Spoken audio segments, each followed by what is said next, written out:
when you sold cattle them days, a lot of times you roll along the truck down, and then you get your check, and then you ride the truck back. Now this was in Omaha. And then generally they'd get somebody to do their chores. You know. So you drove to Omaha to sell cattle? He rode along with his truck. Okay. And he would go along down there. But anyhow, when he had to get somebody to do the chores overnight. Anyhow, then the next morning, Joe Backer was probably 10, 12, 15 years old, and I was probably about 4 years old. And I was riding along with him all over doing chores, you know. All of a sudden I stepped on a dang piece of barbed wire. And that was another thing, there was a funny paper at that time with Maggie and Jig. Yeah. And that's supposed to help. Yeah, I was the Maggie, you were the Jigs. Yeah. But anyhow, I got to the house, and then when he come to the house, he said, "Boy," he says, "you really did Jig." He said, first damn thing, my name was Jig. All through school in St. Ben, I was Maggie. Maggie. Oh, you what? Oh, yeah, well. Did you open that? I needed it. Well, Let somebody else have the floor. well, tell us about. You're doing good. Yeah, you're doing really good, Tony. What about your grandfather, Herkenbach? Yeah, I don't know. When things didn't go his way, he'd say, "Shit molasses." Molasses, I know. Exactly what he said. Do you remember that, Steck? Yeah. How was he with you? Well, he Thanks. had an old Buick car with curtains on it, and we could hear him come from about 3 miles away. And the dog would get up and run to the driveway and meet him, because the dog could hear him coming also. And he'd listen to that car. There wasn't very many cars. But he was... He wasn't really a lover of children either. no, he was a stern gentleman. Yeah. He'd always sit in front and Grandma sat in back. Yeah. Really? Why was that? I don't know. That's the way they did. That's the way they built. That's the way my wife wanted it. Well, he said one time, he said that Ralph, he liked Ralph, he liked Ralph, but that redhead. Who's the redhead? This one here, huh? Yeah. That was a Ceil. He had you picked out before the rest of us did. All I remember of Grandpa Herkenbach when my folks would go there, you know, Tommy and I were the only little ones then, and he'd look at me and he'd point to a chair, "Sit, Stick." That means sit down. He's very stern. Yeah. And they all spoke German. Every one of your grandparents spoke German. Yeah, oh, yeah. Oh, sure. Now they prayed in German and they said their jokes in German. Well, they sang and they prayed. What And jokes? they sang German songs, yeah. I thought the jokes were funnier in German. I thought that's where they said them. Yeah, Yeah, they yeah. always said that, yeah. Take I me, got my that dad. yeah from. What's that, Ralph? Oh, Dad was bootlegging while a lot of young guys would come and get the supplies. Oh, One night there's a bunch of them come, and Dad had to go out and get some supplies, and they always had the gun on top of the door.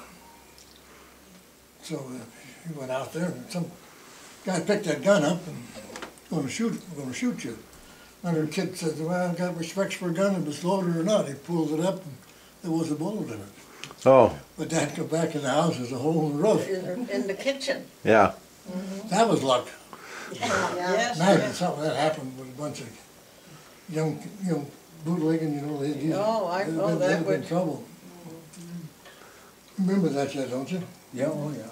I mean, You heard I about heard it. the story so Yeah. often.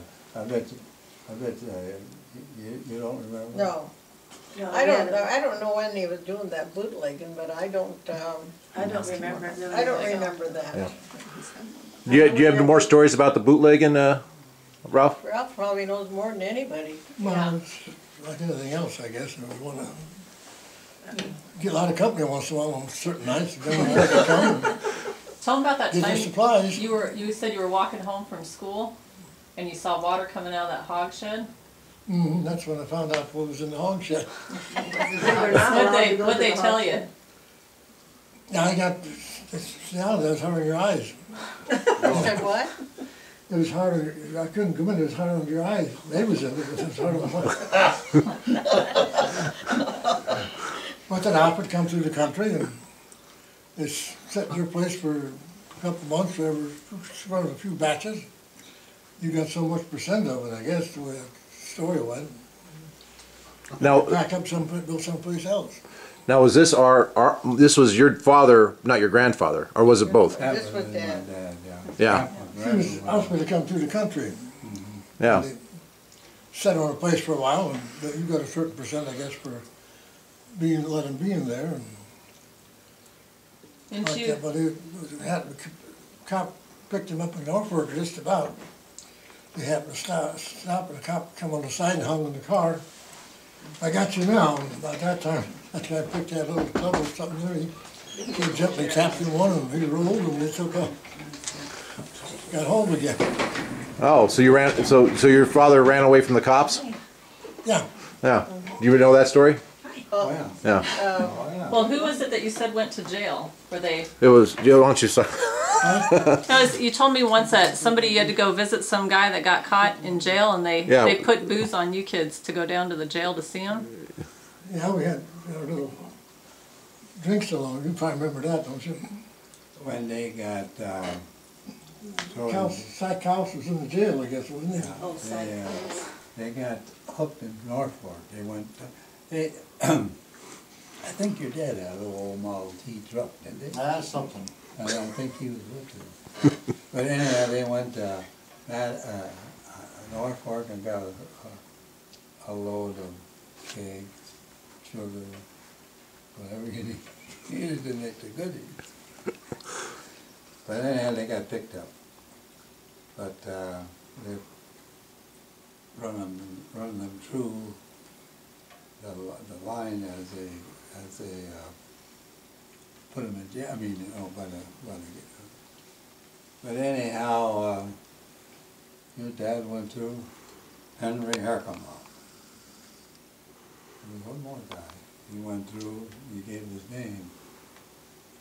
My dad went through John Smith. And John Smith lived there. So did Ralph? Did you have any of the alcohol in your pockets when you went in there? Do you remember that? Yeah, kind of. Yeah. We were supposed to tell them that we picked it up from Bump, I guess, wasn't it? Yeah, that was a different. Yeah, that was That's a different deal. story. Yeah, that was a different deal. Well, Ceil was in jail, didn't they? That tasted good to Psych when he got hold of that. They bought us all sheepskin coats, big pockets. Yeah, yeah. In the fall of the year, a hot day like today, the sheepskin coats on, and a pockets full of booze. The kids walking in the jailhouse. Never got searched. Do you remember that, Steck? Or were you there? Were you too young then, or were you one of them? They never respected innocent kid like that. You Bring that booze in. You're saying at one point you were innocent? Oh, always, still am. Yeah. Oh, yeah. And we were supposed to, we found it, by a neighbor, wasn't it, or something we were supposed to give them in case they cop something. That was in the Humphrey, Columbus Democrat about, say, 3-4 months ago. They always got that in there about the 80 years ago. 100, yeah. Did any of you see that? Well, you probably didn't know the name, but it was in there, what was his name? Albert. Huh? Albert, that is right. But anyhow, they had it in there, Albert Cows, 30 days for run the Still. bill, what'd you say? Running a still, wasn't it? That's what he got it for. Run the still. Now, He was in jail yet. my understanding is they had to move that still. Constantly had to move that still. Yeah, that's what he That said. belonged to a certain guy. Yeah, but he was gone. They moved that from place to place. Yeah. Now, whose place did they break it up at that time? You told me. Go down by Syke House, that's where it got picked up, wasn't it? Yeah, that's south of our house Where about they 3 broke it all up. miles. What? South of the house about 3 miles. Yeah, There's a farm out there. It was south of, Jake Wessel about 2 Yeah. miles, yeah. On the east side of the street, east the road.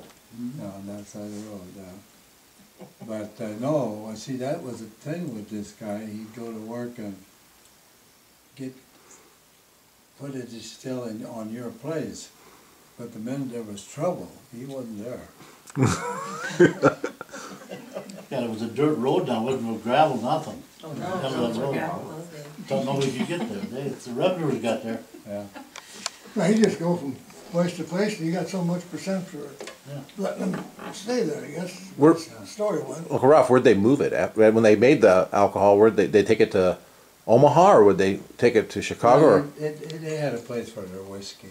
That was, the thing was But, supposed to be dry. Yeah. They went from they came from Syke House over to Frank Widener, bump. Bump. Right? What, did they take that whiskey then and sell it to other people other All than just the- around Local the town, area? yeah. All the whiskey that Just they around cooked, the area, huh?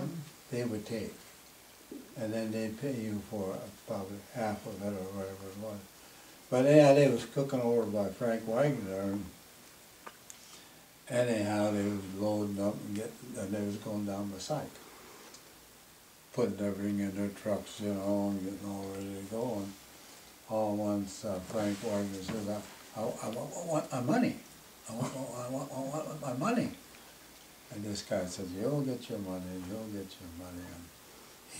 And he kept pestering him. And all once this guy whipped out a 44 or whatever he had, he said, now you sit down on that empty keg there, and you stay sitting there until we're over to